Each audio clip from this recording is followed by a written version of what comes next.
After 2 decades of marriage, Hannah and I had always been confident that our love was unshakable, a bond that nothing could tear apart.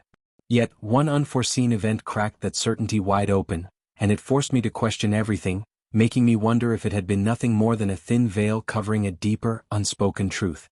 It opened my eyes to details I had long overlooked, things I couldn't ignore anymore. I had always taken pride in celebrating our anniversary in meaningful ways. Small adventures, thoughtful surprises. Those little gestures meant the world to me. I wasn't rich, but I made sure I spent what I could to make Hannah smile. She often scolded me for going overboard, insisting that material gifts didn't define her love. But I knew deep down that she cherished the thoughtfulness behind it all. As our 20th anniversary approached, I wanted to make it unforgettable. I remembered her dream of taking a riverboat cruise, and suddenly an idea took root. It would take a lot of money and effort, but nothing seemed too much when it came to making her happy. I threw myself into my work, staying late, pushing myself, convinced that this surprise would be worth it. Hannah, however, didn't share my enthusiasm. She became increasingly frustrated with my growing obsession with work. "Dylan," she said one evening, her voice a mixture of concern and exasperation, "you don't need to push yourself like this. You're drowning in guilt and it's not worth it. Is this trip worth losing time with your family? I spend so many nights alone while you're at the office and Wyatt's out with his friends." Wyatt, now in college and training to be a lifeguard, was a good kid, but there had always been a distance between us.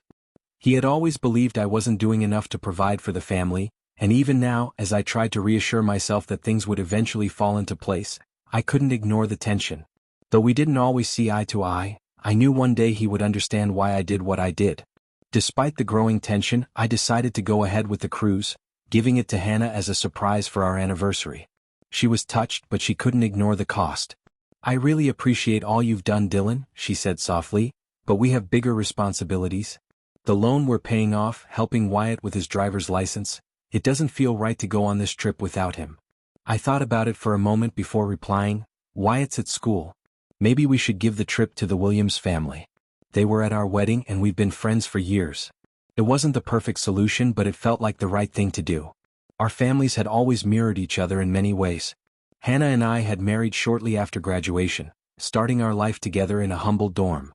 Both Brian and I ended up working at the same company, even sharing the same floor in the building. Over time, both families moved into separate apartments close to one another, maintaining that bond.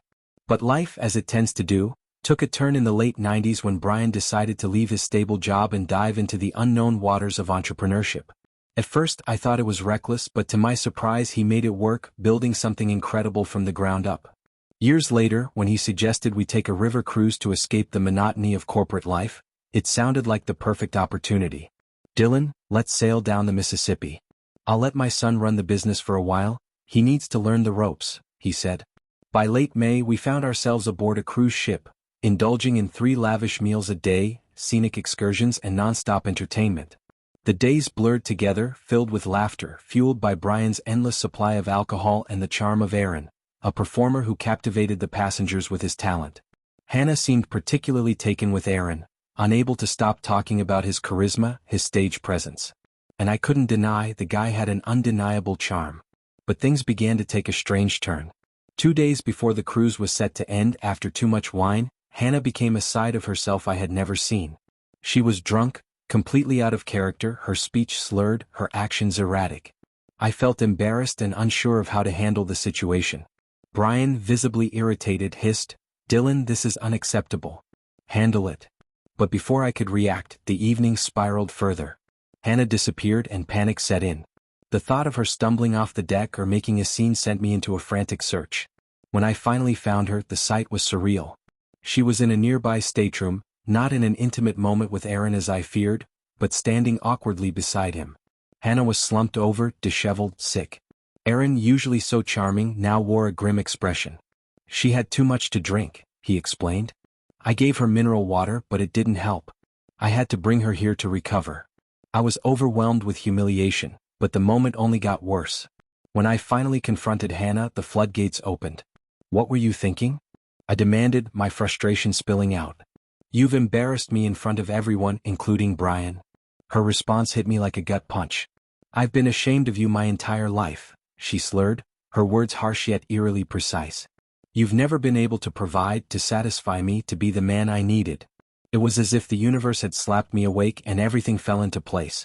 The champagne bottles, the 2 glasses, the unfamiliar flowers on the table, the distinct scent of cologne that wasn't mine. The pieces clicked into place, and for the first time I saw the truth with brutal clarity. I thought back to a passing comment Brian had once made. I stopped by yesterday but you weren't home. Hannah was in a great mood. She got me drunk, fed me and put me to bed. The truth that had eluded me for years suddenly flooded my mind, overwhelming me with its suffocating weight. When Hannah returned home after the cruise, she claimed to remember nothing from that night. I confronted her, my voice heavy with the weight of years of unspoken doubts. Her confession was blunt, cold, and devoid of any remorse. Brian never planned to leave Victoria, she said matter-of-factly. He wasn't thrilled about Wyatt being his, but he helped when he could. A month and a half later, I packed up and moved in with my mother. Life had a way of delivering its own brand of justice. Hannah's world came crashing down when Wyatt fell into drugs and ended up serving a long prison sentence. She couldn't handle the heartbreak and it consumed her entirely. At her funeral, only Brian and I stood by her grave. The irony of the situation was bitter, but I couldn't resist one final remark. "Thank you, brother," I said, my voice thick with sarcasm and pain. "For all the happiness you brought into my life."